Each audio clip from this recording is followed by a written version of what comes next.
কিভাবে যাইতে হয়, আমরা তো বাংলাদেশেই বর্তমান আছি। তো দেখেন আমরা এখন ইন্ডিয়াতে যাব। এই দেখেন এখানে লেখা আছে বাংলা। তো এখন আমি ইন্ডিয়ার মাটিতে আছি। এদিক দিয়ে দেখেন এখানে ইন্ডিয়া লেখা আছে, এদিকে এখানে দেখা যাচ্ছে ইন্ডিয়া। বর্তমান আমরা ইন্ডিয়ার মাটিতে, বুঝছেন?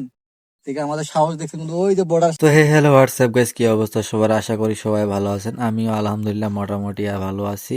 আজকে আমরা যাচ্ছি ইন্ডিয়া দেখতে, মানে ইন্ডিয়ার মাটিতে বিনা পাসপোর্টে কিভাবে যাইতে পারবো সেটা নিয়ে আপনার দেখাবো। আজকে বিনা পাসপোর্টে কিভাবে আমরা ইন্ডিয়ায় যাই, বা পাসপোর্ট ভিসা কিছুই লাগবে না, যাচ্ছি আমরা ইন্ডিয়া দেখতে। তো ঘটনা হয়েছে কি জানেন, আমি আর আমার ভাসতে আজকে, বলতে গেলে ভাসতে না, ভাগ্নে হবে। তো আমি কাজে যাইনি, কাজ থেকে ঘুরে আসছি। আসার পরে বা রাস্তায় খাড়ায় আছি, তো আমার এক ভাগ্নে এসে বলে, মামা চলো এখানে যাই। বললাম কই, চলো ইন্ডিয়া দেখতে যাব। তো ভাবলাম তো ফ্রিতে যেহেতু, চলো যাই, চলো যাই। ও নিয়ে যাচ্ছে এখানে ভ্যানে করে দরজা, ওগুলো এক পাইকারকে ওখানে নিয়ে দিবে। তো যাচ্ছি, তো চলো যাই, যেহেতু ইচ্ছা উঠছে, কাজও নেই, বাসায় বসে আছি ঘুরে হুদাই হুদাই। তো আজকে ভিডিও একটা, যাই হোক, একটা ব্লগ সিস্টেম হয়ে যাবে অটোমেটিক। তো যাওয়ার পথে এই দেখেন আমরা এখন বর্তমান শালবাগানে রয়েছি। এটা হলো শালবাগান, আমাদের উত্তরবঙ্গের একটা বড় বাগান, এখানে শালবাগান। ওটা পার হয়ে আসলাম, আমরা এখন যাচ্ছি মনে করেন যে রাস্তা দিয়ে।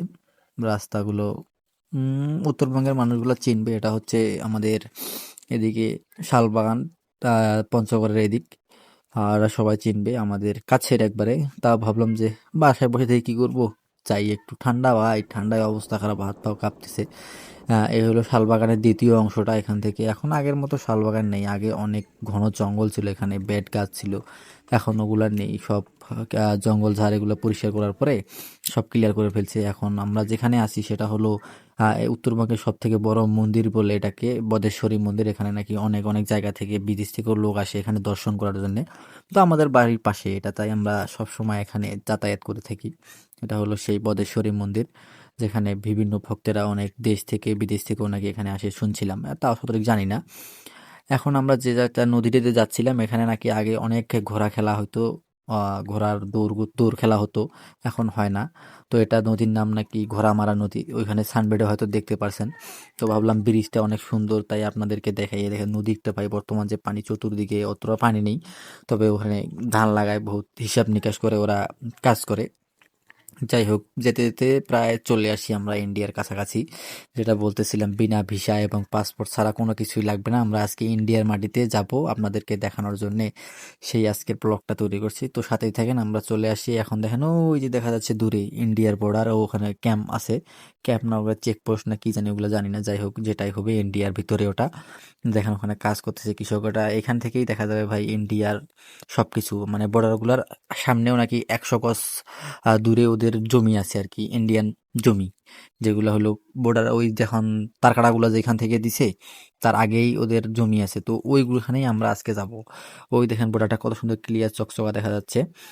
এখন আমরা যেখানে চলে আসলাম সেটা হলো যে বাড়ি, যার বাড়িতে দরজা দিতে আসি, সেই হলো সে দরজাগুলো নামাই নিতেছে। ওনাকে নিয়েই যাব আজকে ইন্ডিয়া, কারণ আমাদের তো অতটা সাহস হবে না, ওদের এলাকার জমি ওরা, তাই আমাদেরকে নিয়ে যাচ্ছে। এই দেখেন এখানে বর্ডারে লেখা আছে বাংলাদেশ ইন্ডিয়া। ওই পারে হলো ইন্ডিয়া, ওই যে গরুটা দেখা যাচ্ছে ওটা হলো ইন্ডিয়াতে আছে, কিন্তু বাংলাদেশি ওগুলা। এরা এদের এখানে গরু ছাগল হাবি জাবি হ্যান ত্যান এগুলা বান্ধে। তো আমরা সেখানেই যাচ্ছি, বুঝছেন?